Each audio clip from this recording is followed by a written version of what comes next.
শিক্ষকৰ কাব্য কবি বৈদ্য প্ৰাইড বুঢ়াগোহাঁই পাঠ এনিশা বুঢ়াগোহাঁই। থিয় হৈ থকা ঠাইডোখৰৰ পৰা তোমালোকক দেখি আছোঁ,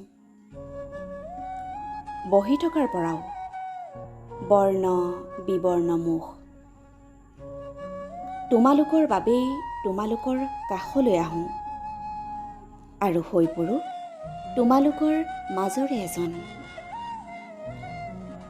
শ্ৰেণীকোঠাটোৰ দুৱাৰখনত ডাং এডাল হৈ ওলমি আছোঁ, খিৰিকীখনত কব্জা হৈ পোহৰ আহিবলৈ দিয়া আৰু বায়ু আৰু পানী যিমানলৈ আকাশ। তাৰ পাছত ভাষা বৃক্ষৰ পৰা একেলগে বুটলিম ফুল পাত আৰু ফল কাঁইট। ধন্যবাদ।